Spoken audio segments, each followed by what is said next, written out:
Last class में हमने बात की थी आपके लाइसोसोम के बारे में। आज अपन पढ़ेंगे वैक्यूल्स। क्या पढ़ेंगे? वैक्यूल्स।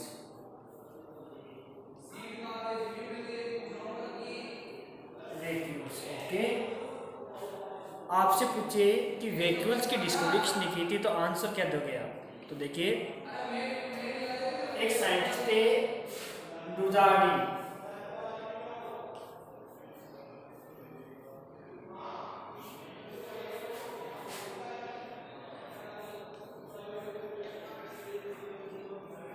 डुजार्डी ने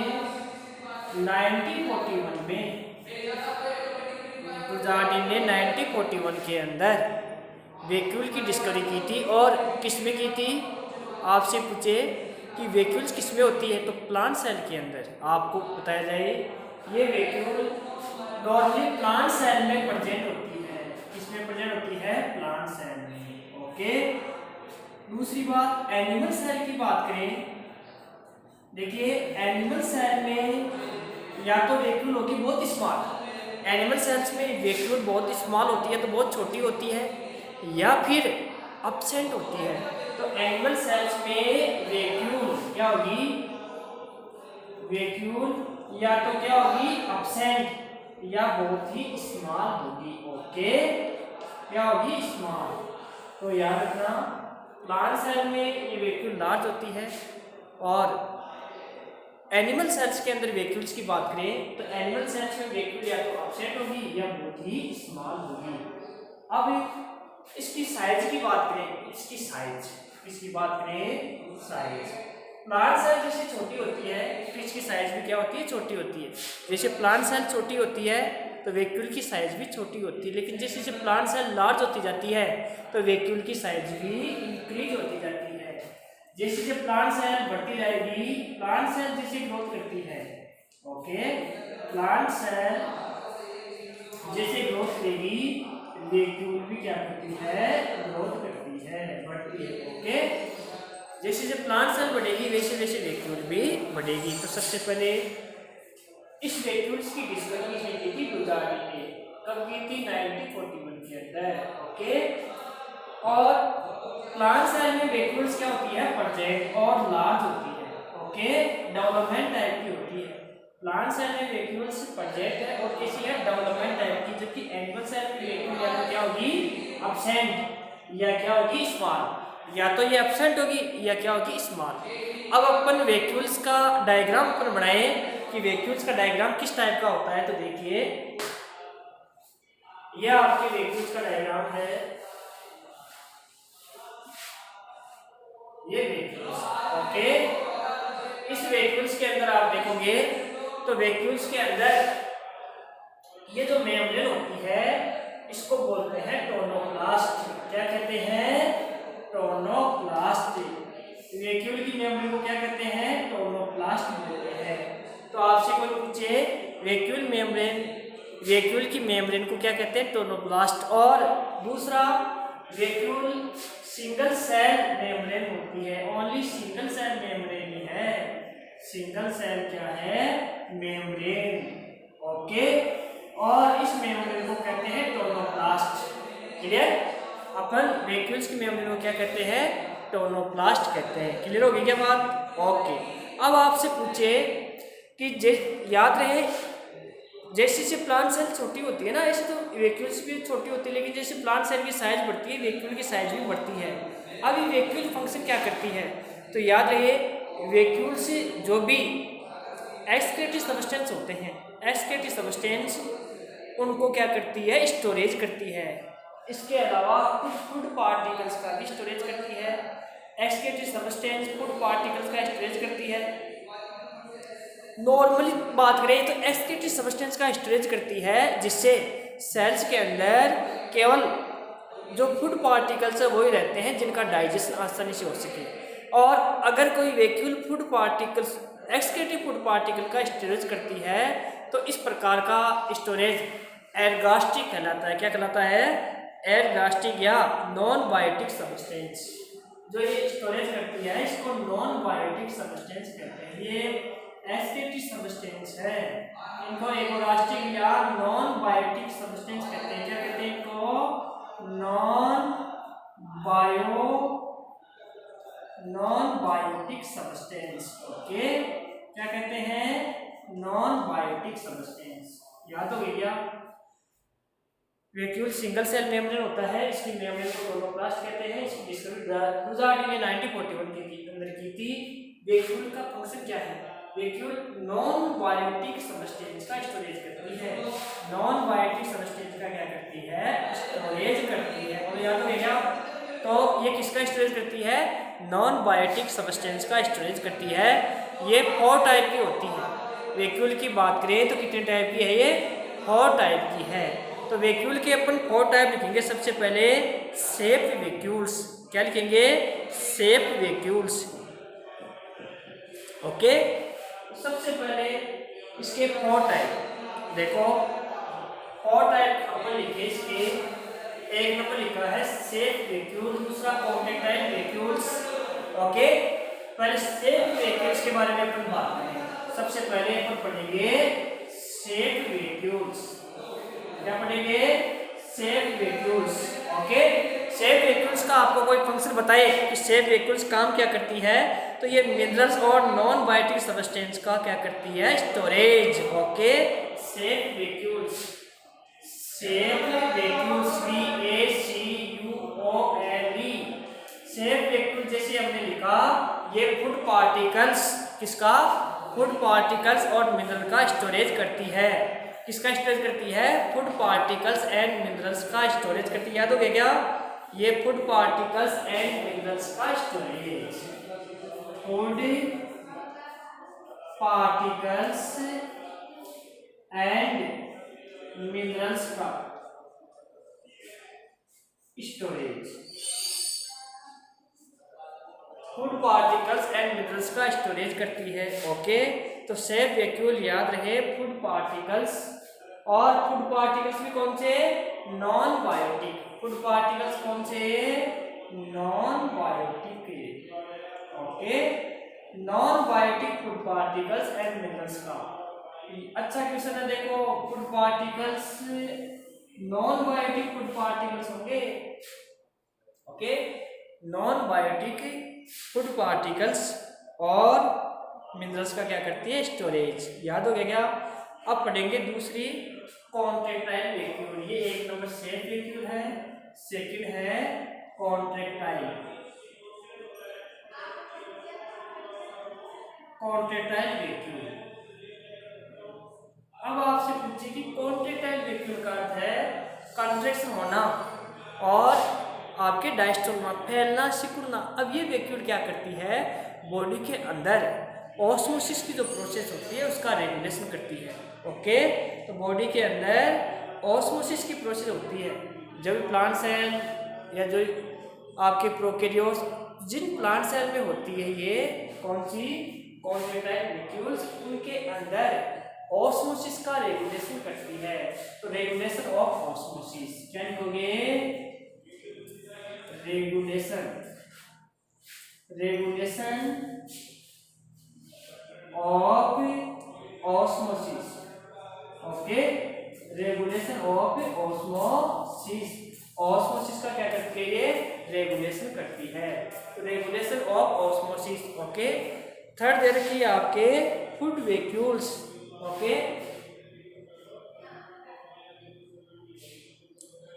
थर्ड है फूड वैक्यूल्स। अपन लिखेंगे थर्ड फूड वैक्यूल। आपसे पूछिए कि फूड वैक्यूल क्या फंक्शन करती है? तो फूड वैक्यूल जो भी फूड सब्सटेंस होते हैं उनके डाइजेशन में हेल्प करती है। तो डाइजेशन ऑफ फूड सब्सटेंस, जो भी हमारे फूड पार्टिकल है उनके डाइजेशन में हेल्प करती है। तो digestion of food particles. Food vacuole function क्या करती है? Digestion of food particles. ये कर दो। डाइजेशन क्या करेगी?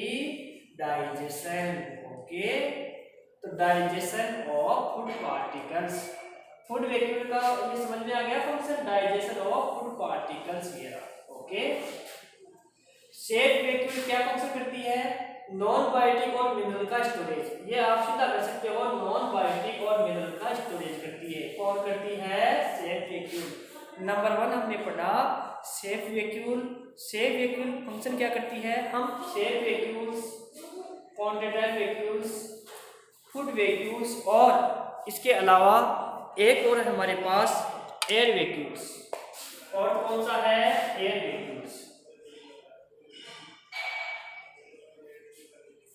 नंबर 1 हमने लिखा है सेफ वैक्यूल्स।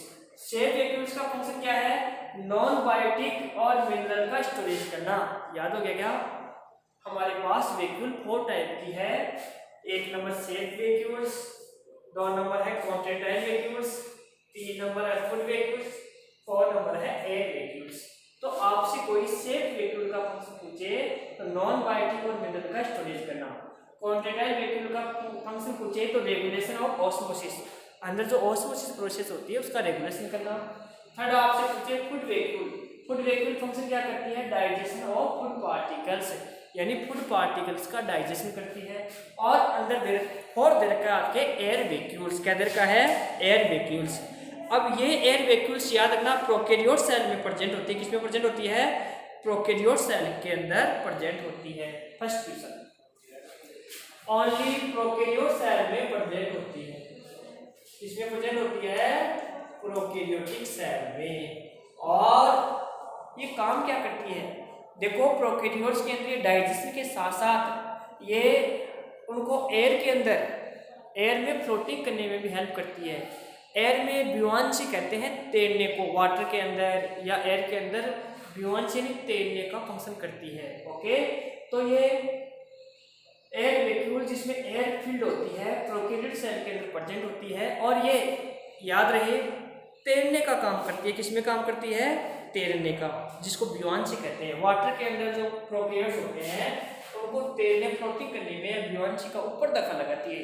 एयर वैक्यूल्स जो होती है याद रखना ये प्रोकैरियोट्स में प्रेजेंट होती है एयर वैक्यूल्स, और ये ब्यूयांसी का फंक्शन करती है डाइजेशन के साथ साथ। ये प्रोकैरियोट्स में डाइजेशन भी करती है, इसके अलावा इसका आगे का जो काम है वो है कि ये जो प्रोकैरियोट्स वाटर के अंदर होते हैं उनको ये ब्यूयांसी प्रोवाइड करती है, ब्यूयांसी कहते हैं ऊपर आना, तैरना, फ्लोटिंग करना। ओके, तो हमारे पास 4 टाइप की वैक्यूल्स थी। नंबर 1 सेफ वैक्यूल्स, इसका मेन फंक्शन है नॉन बायोटिक एंड मिनरल्स का स्टोरेज करना।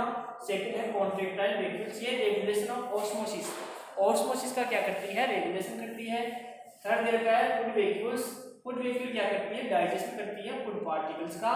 एयर वैक्यूल प्रोकैरियोट सेल में प्रेजेंट होती है, एयर वैक्यूल किसमें होती है, प्रोकैरियोटिक सेल्स के अंदर प्रेजेंट होती है और ये फूड डाइजेशन के साथ साथ उनको ब्यूयांसी भी प्रोवाइड करती है। ओके, ये हमारे वैक्यूल्स के टाइप थे। अब अपन पढ़ेंगे फंक्शन ऑफ वैक्यूल, क्या पढ़ेंगे, फंक्शन ऑफ वैक्यूल्स।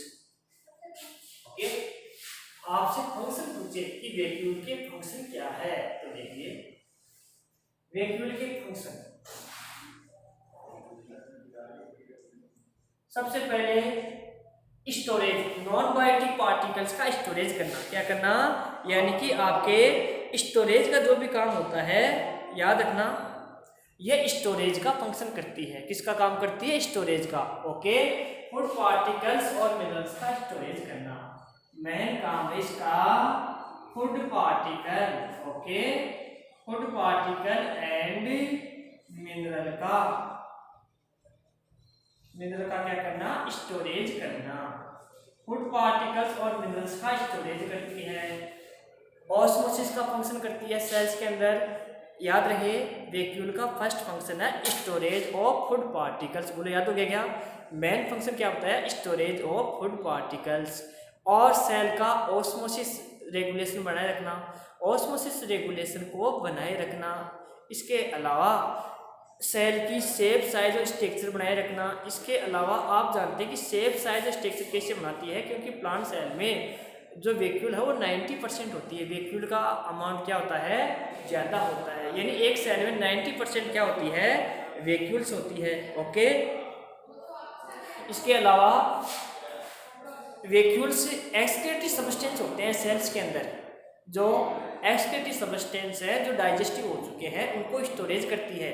इससे सेल के अंदर जिस पार्टिकल का डाइजेशन करना होता है दूसरे सेल ऑर्गन्स को, तो डाइजेशन की प्रोसेस बहुत सिंपल हो जाती है, क्योंकि अगर साइटोप्लाज्म में जो एक्सक्रीटरी सब्सटेंस होंगे तो डाइजेशन में प्रेशर नहीं आती है सेल्स को, तो वो क्या करती है कि जो भी एक्सक्रीटरी सब्सटेंस होते हैं वैक्यूल उनको भी क्या कर लेती है, स्टोरेज कर लेती है। ओके, जैसे रेजिन, टेनिन, ये एक्सक्रीटरी सब्सटेंस है, उनको स्टोरेज कर लेती है, जिससे सेल्स के अंदर डाइजेस्टिव प्रोसेस क्या हो जाती है, बहुत ही सिंपल। तो food vacuoles storage of food particles, minerals और ऑस्मोसिस रेगुलेशंस, इसके अलावा storage of excretory substance, non biotic substance, ये इसी के वैक्यूल्स के क्या है, फंक्शन है। और देखिए अपन और देखें, इसके अलावा एक और अच्छा क्वेश्चन है, ये पॉलिनेशन में भी हेल्प करती है। किसमें हेल्प करती है, पॉलिनेशन में। अब आपसे पूछे कि पॉलिनेशन में कैसे हेल्प करती है, ध्यान देना। इसका मेन फंक्शन है storage of food particles and minerals. इसका मेन फंक्शन तो मैंने बताया storage of food particles and minerals. Second मैंने बताया एक्सक्रीटरी सब्सटेंस का स्टोरेज करती है, जिससे सेल्स के अंदर डाइजेस्टिव प्रोसेस बहुत सिंपल हो जाती है। इसके अलावा ये ऑस्मोसिस रेगुलेशन बनाए रखती है, और एक फंक्शन और ही पॉलिनेशन में भी हेल्प करती है। किसमें हेल्प करती है, पॉलिनेशन में। आपसे कोई पूछे कि पॉलिनेशन क्या है, तो पॉलिनेशन किसको कहते हैं, पोलन ग्रेन का एंथर से पोलन ग्रेन का फ्लोर के स्टिग्मा तक पहुंचना। किस तक पहुंचना, स्टिग्मा तक। एंथर से पोलन ग्रेन का स्टिग्मा तक पहुंचना, स्टिग्मा तक पहुंचना पॉलिनेशन कहलाता है। ओके, याद रखना, पोलन ग्रेन का एंथर से स्टिग्मा तक पहुंचना क्या कहलाता है, पॉलिनेशन कहलाता है। ओके, इसके बाद अपन बात करें, दूसरी बात एंथ्रोसाइनिन की बात करें अपन। किसकी बात करें, है एंथ्रोसाइनिन पिगमेंट। एक होता है एंथ्रोसाइनिन पिगमेंट। एंथ्रोसाइनिन पिगमेंट ये क्या है, एंथ्रोसाइनिन पिगमेंट की बात करें अपन तो क्या होते हैं एंथ्रोसाइनिन पिगमेंट, इसके बारे में बताऊं। देखिए, एंथ्रोसाइनिन पिगमेंट की वजह से आपके जो फ्रूट्स होते हैं, फ्लावर्स होते हैं, उनमें कलर आता है। एंथ्रोसाइनिन पिगमेंट कलरफुल होते हैं।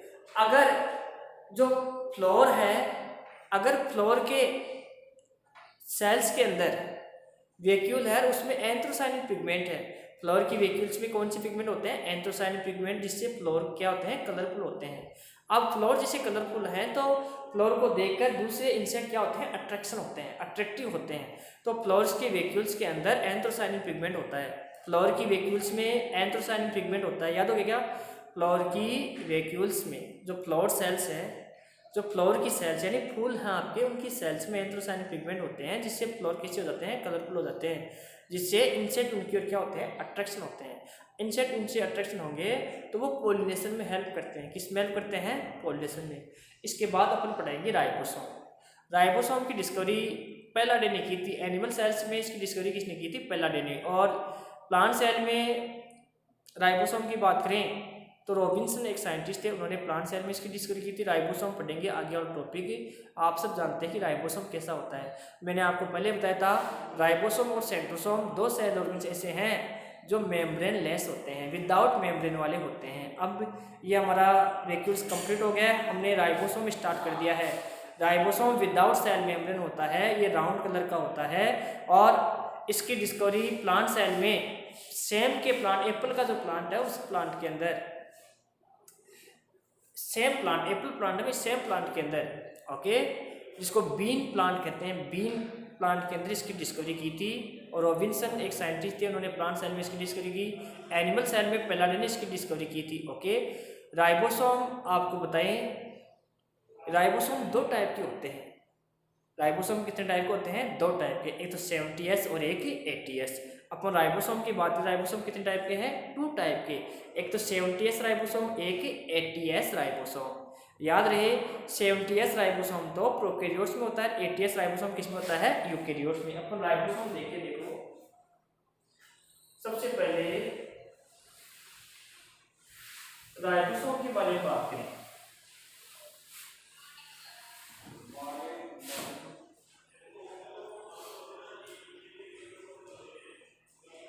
राइबोसोम विदाउट सेल मेम्ब्रेन वाला है। कैसा है, विदाउट सेल मेम्ब्रेन। ओके, ये कैसा होता है, राउंड होता है। ओके, और आपको ये बताइए इसके टाइप 2 टाइप का है। कितने टाइप का है? 2 टाइप का। राइबोसोम 2 टाइप का होता है, एक तो 70S राइबोसोम और एक होता है 80S राइबोसोम। एक कौन सा होता है? 80S ribosome. Okay, 80S ribosome. अब राइबोसोम के बारे में बात करें तो राइबोसोम विदाउट सेल मेम्ब्रेन वाला सेल ऑर्गन्स है, ये आपको पता लग गया। और एनिमल सेल में इसकी डिस्कवरी किसने की थी? पेलाडे ने की थी। और आपसे पूछे कि प्लांट सेल में इसकी डिस्कवरी किसने की थी? तो रॉबिन्सन और ब्राउन। ओके, याद हो गया। चलो, अब इसकी साइज की बात करें तो इसकी साइज होती है 150 से 150 से 250 एंगस्ट्रॉम, 150 एंगस्ट्रॉम से 250 एंगस्ट्रॉम के बीच इसकी साइज होती है। ओके, तो रॉबिन्सन और एक साइंटिस्ट थे हमारे, रॉबिन्सन, और एक कौन से हैं? ब्राउन। रॉबिन्सन और ब्राउन ने इसको प्लांट सेल में डिस्कवरी की थी और पेलाडे ने इसको एनिमल सेल में इसकी क्या की थी? डिस्कवरी की थी। याद हो गया क्या? ओके, इन्होंने देख तो लिया, लेकिन इसको एक सेडिमेशन कोफिशिएंट आता है, मशीन आती है सेडिमेशन कोफिशिएंट जिसको कहते हैं, उसके बेस पर इसको सेपरेट किया था। यानी सेल में सेडिमेशन कोफिशिएंट के बेस पर इसको सेपरेट किया था। जो हमारे रॉबिन्सन है, पेलाडे है, उन्होंने सेल्स के इसको डिस्कवर कैसे किया? तो एक सेडिमेशन कोफिशिएंट एक मशीन आती है, उस मशीन के अंदर इसको सेंट्रीफ्यूग मशीन बोलते हैं। एक बड़ी मशीन आती है सेंट्रीफ्यूग मशीन, उसके अंदर सेल को डाला जाता है और सेल्स को उसमें राउंड किया जाता है। क्या किया जाता है? राउंड। वो 1 मिनट में 10,000 राउंड करती है। 1 मिनट में कितने राउंड करती है? 10,000 राउंड करती है 1 मिनट के अंदर। याद रहे, उस मशीन के अंदर बहुत ज़्यादा स्पीड होने की वजह से जो हमारा सेल ऑर्गन्स है, कौन? राइबोसोम, वो क्या हो जाता है? अलग सेपरेट हो जाता है। तो सेडिमेशन कोफिशिएंट के बेस पर राइबोसोम को क्या करते हैं? सेपरेट करते हैं। और इसकी डिस्कवरी किसने की थी? आपके रॉबिन्सन, ब्राउन ने तो बीन प्लांट में, यानी प्लांट में रॉबिन्सन ब्राउन ने तो प्लांट में, और पेलाडे ने इसको एनिमल सेल में इसकी डिस्कवरी की थी। याद रहे, ये राउंड सेल का होता है, विदाउट सेल मेम्ब्रेन होता है। इसकी साइज होती है 150 से 250 एंगस्ट्रॉम तक इसकी साइज होती है। और इसको सेडिमेशन कोफिशिएंट के बेस पर क्या करते हैं? सेपरेट करते हैं। इसको सेपरेट कौन से करते हैं? सेडिमेशन कोफिशिएंट के बेस पर। और ये कितने टाइप का होता है? 2 टाइप का। इसको सेपरेट कैसे करते हैं सेल से? सेडिमेशन कोफिशिएंट से करते हैं। क्या सेडिमेशन कोफिशिएंट? एक सेंट्रीफ्यूग मशीन आती है, लार्ज मशीन आती है, उस सेंट्रीफ्यूग मशीन से क्या करते हैं? उसको राउंड किया जाता है।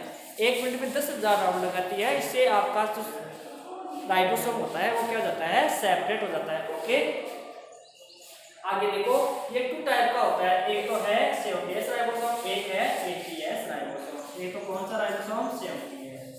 एक कौन सा राइबोसोम? 80S। ओके, चलो आगे अपन नेक्स्ट क्लास में बात करेंगे। Okay, thank you.